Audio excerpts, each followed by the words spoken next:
भरोसा बहुत बड़ी पूंजी है। खुद पर रखो तो ताकत और दूसरे पर रखो तो कमजोरी बन जाती है। वो इंसान कभी आपकी कदर नहीं करेगा जिसके आगे आप हमेशा झुकोगे। कमज़ोर व्यक्ति से दुश्मनी ज़्यादा खतरनाक होती है, क्योंकि वो उस समय वार करता है जिसकी हम कल्पना भी नहीं कर सकते। जिंदगी अक्सर नए रिश्तों की आहट से पुराने रिश्ते तोड़ देती है। अपनी तारीफ खुद करें, क्योंकि बुराई करने के लिए पूरी दुनिया मौजूद है।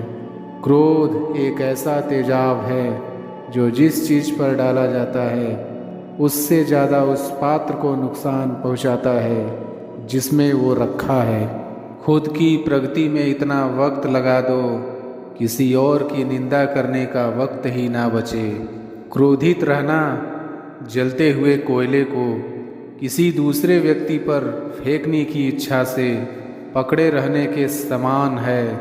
ये सबसे पहले आपको ही जलाता है। बहुत मुश्किल नहीं है जिंदगी की सच्चाई समझना। जिस तराजू पर दूसरों को तौलते हो, कभी उस पर खुद बैठकर देखना।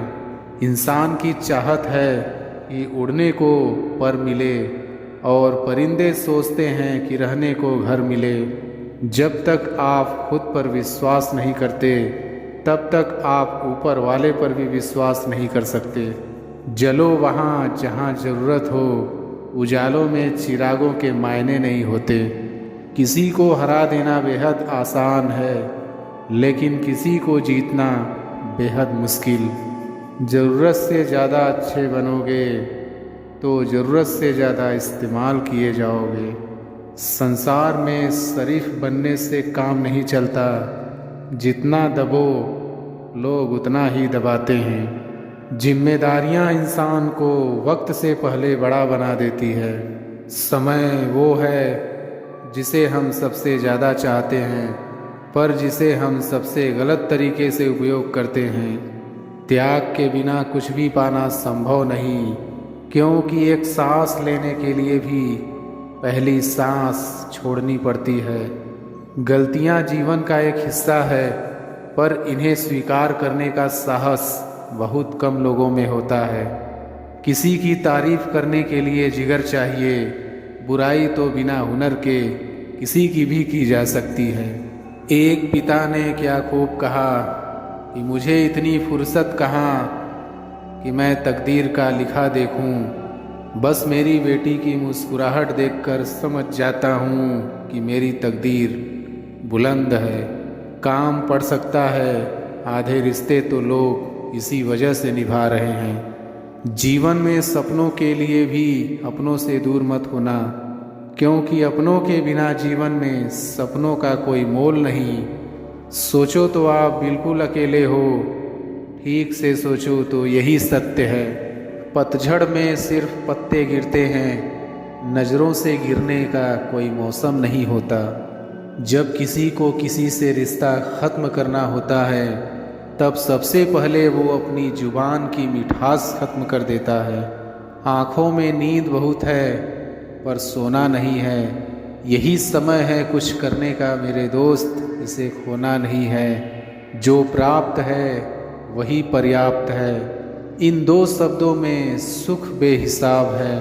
तूफान भी आना ज़रूरी है ज़िंदगी में, तब जाकर पता चलता है कौन हाथ छुड़ाकर भागता है और कौन हाथ पकड़कर।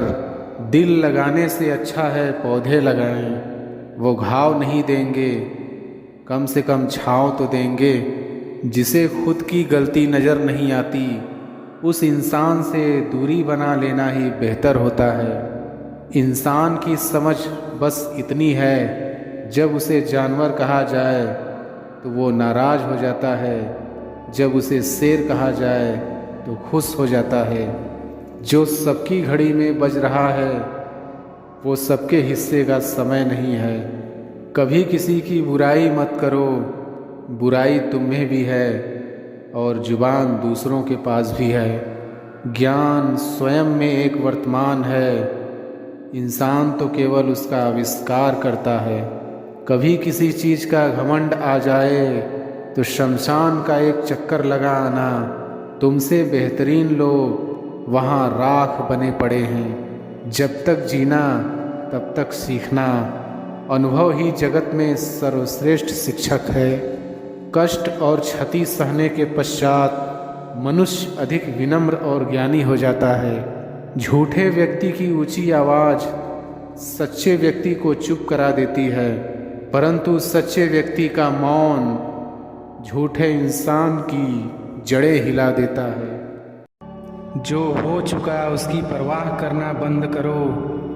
कुछ नया सोचो, नया करो और आगे बढ़ो। जो हो चुका अगर उसी में उलझे रहोगे तो आपका आज खराब हो जाएगा। मेरी इस बात को आप हल्के में ना लें। आप इतने समझदार हैं कि आप मेरी इस बात को अच्छे से समझ सकते हैं। अगर आप वाकई पीछे घटने वाली घटनाओं को दिन रात अपने दिल और दिमाग में दोहराते रहेंगे तो आगे कुछ नया करने का निर्णय नहीं ले पाएंगे। जानते हैं ऐसा क्यों होता है? ऐसा इसलिए होता है कि आपका दिमाग जब बुरी घटनाओं विचार से भरे होते हैं तो यह अच्छे और प्रेरक विचार पैदा नहीं कर पाते हैं और आप हर काम में असफल हो जाते हैं। इसलिए मेरी मानिए, जो हो चुका उससे भूलकर एक नई शुरुआत करें। मान लीजिए एक कमरे में किताबों को एक विशाल ढेर लगा दिया जाए और आपको एक विशेष किताब का नाम बताया जाए और उस किताब को उस कमरे में लगे विशाल ढेर में से ढूंढ कर लाने को कहा जाए तो आपको कितना समय लगेगा? मुझे लगता है आपको बहुत समय लग जाएगा। लेकिन उन्हीं किताबों को करीने से बुक सेल्फ में रख दिया जाए तो आपको उस विशेष नाम वाली किताब को ढूंढने में बहुत ही कम समय लगेगा। मेरी इस बात से आप सहमत हैं कि नहीं?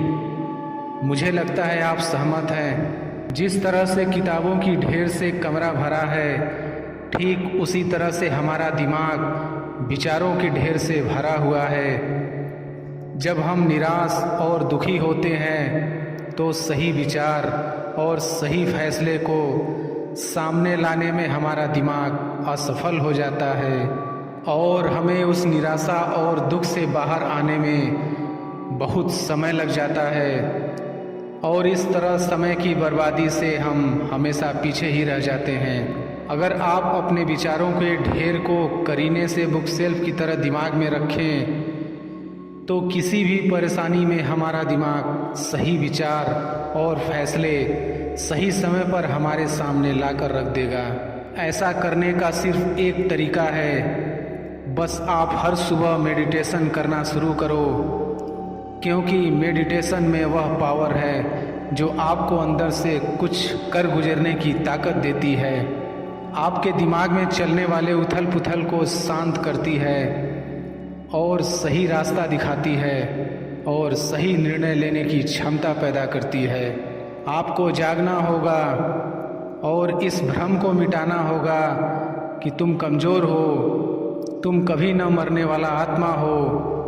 तत्व तुम्हारा सेवक है, तुम तत्व के सेवक नहीं हो।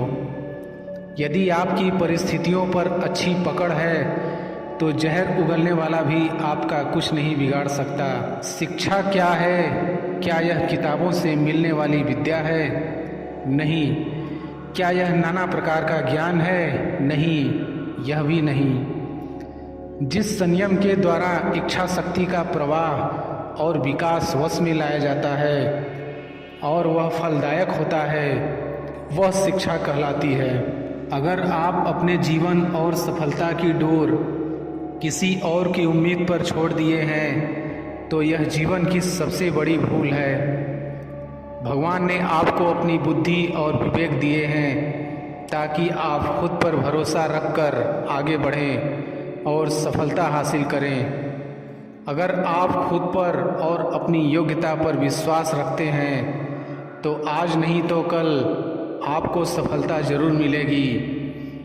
यदि आप अपनी सफलता की उम्मीद दूसरों से लगा रखे हैं तो आप असफल होने के लिए तैयार भी रहें। मैं यह नहीं कहता कि आप किसी चीज़ से उम्मीद न रखें, बल्कि मैं इस बात पर जोर देता हूँ कि आप किसी भी चीज़ से उतनी उम्मीद रखें जितनी टूटने पर भी आप मजबूती के साथ खड़े रहें और एक बार फिर नई शुरुआत कर सकें। आप जिस भी काम में हाथ डालते हैं आप हर बार फेल हो जाते हैं और फेल होने के डर से आप एक नया शुरू करने से कतराते रहते हैं और आपका पूरा जीवन इस डर में ही निकल जाता है कि आपने अगर कोई नया काम शुरू किया तो वह भी फेल हो जाएगा।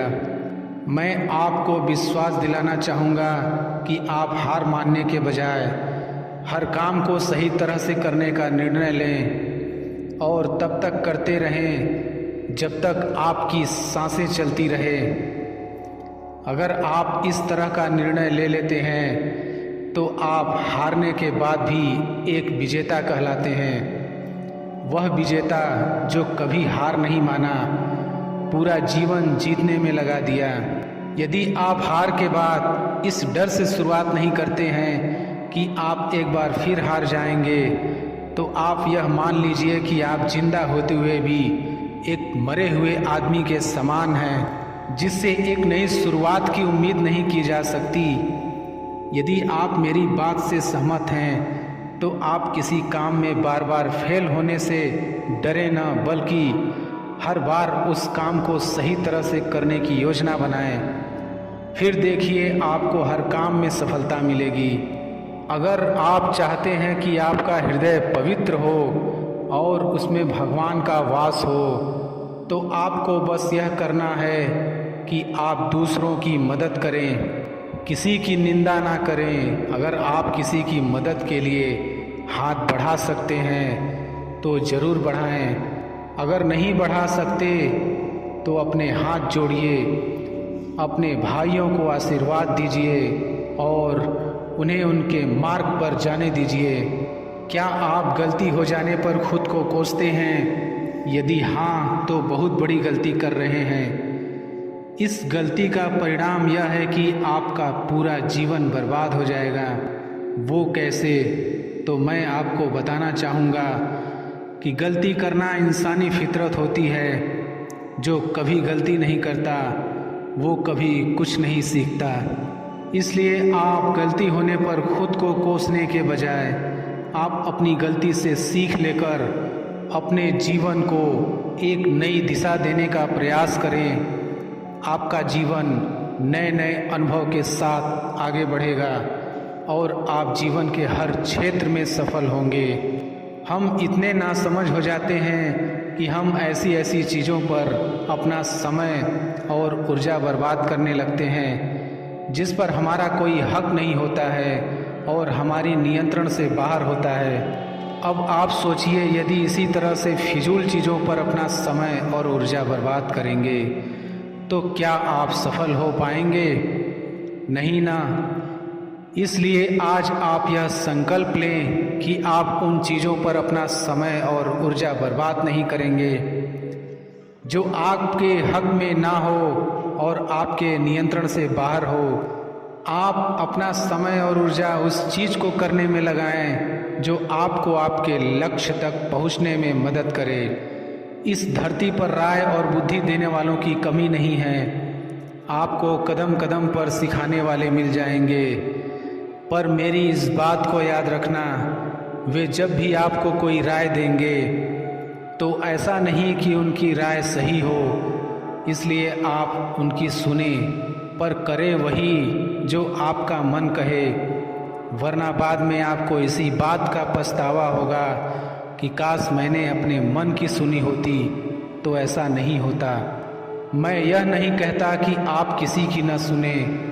आप उन्हीं लोगों को ध्यान से सुने जो उस क्षेत्र में सफल हैं जिस क्षेत्र में आप सफल होना चाहते हैं, क्योंकि जब कोई सफल व्यक्ति आपको कुछ सुनाएगा तो उसकी बातों में वह सच्चाई और स्पष्टता होगी जिसकी आपको सफल होने के लिए जीवन में ज़रूरत पड़ेगी। यदि आप बड़बोले हैं तो आप ठहर जाइए क्योंकि अधिक बोलने वाले लोग अपनी एनर्जी और दिमाग दोनों खराब कर लेते हैं, जिसके परिणाम स्वरूप वे अपनी एकाग्रता और किसी काम को करने की ऊर्जा दोनों खत्म कर लेते हैं और जीवन भर सिर्फ बोलकर ही खुद को साबित करने की कोशिश में लगे रहते हैं। मेरी मानिए और आज से ही बोलना कम करो। ज़्यादा बोलने से एनर्जी और दिमाग दोनों खराब होता है। इसलिए आप अपनी एनर्जी और दिमाग की ताकत को अपने लक्ष्य को हासिल करने में लगाओ, आप सफल हो जाओगे। आप किसी भी चीज़ को लेकर चिंता करना छोड़ दीजिए, क्योंकि हमारी चिंता कोई और कर रहा है। इसलिए आप चिंता छोड़ उस काम पर पूरा फोकस लगा दीजिए जिसे आप अपने जीवन को बेहतर बनाने के लिए करना चाहते हैं। अगर यह सब करते हुए आपके साथ कुछ भी बुरा हो जाता है तो भी आपको बिना रुके अपनी मंजिल तय करनी होगी, आगे बढ़ना होगा, क्योंकि हमारे साथ जो कुछ भी बुरा या अच्छा होता है यह सब कुछ पहले से तय होता है। इसलिए इस बारे में चिंता करके आप अपना समय बर्बाद करेंगे और कुछ नहीं। भलाई हमारी इसी में है कि हमें बिना परेशान हुए अपने बहुमूल्य काम को तय सीमा पर पूरा कर लेना चाहिए। भगवान हमारे बारे में सब कुछ पहले से तय करके रखे हैं, बस हमें चिंता छोड़ लगातार प्रयास करते रहना चाहिए। अंत में हमें जो मिलना है वह मिल जाएगा। इस कहानी के माध्यम से हम और बेहतर तरीके से समझ सकेंगे। दो लड़के एक आश्रम में काम करते थे। वे दोनों अपने गुरु की दिन रात सेवा करते थे। उन दोनों लड़कों में से एक लड़के की बहन की शादी तय हो गई थी। वह अपने बहन की शादी की तैयारी बहुत ही धूमधाम से करना चाहता था, पर उसके पास पैसे नहीं थे। उनकी स्थिति उनके गुरु बहुत अच्छे से जानते थे, पर वो भी उनकी मदद नहीं किए। सिवाय जब दोनों लड़के गांव जाने के लिए तैयार हुए तो गुरु ने उस लड़के को 5 अनार दिए जिसकी बहन की शादी थी। गांव जाते समय 5 अनार पाकर लड़का बहुत दुखी था। उसे तो पैसे की ज़रूरत थी, वह अनार का क्या करेगा। उसे अपने गुरु पर बहुत गुस्सा आ रहा था। जब दोनों लड़के गांव की तरफ जा रहे थे तो रास्ते में राजा के सैनिक इस बात की घोषणा कर रहे थे कि क्या किसी के पास अनार है।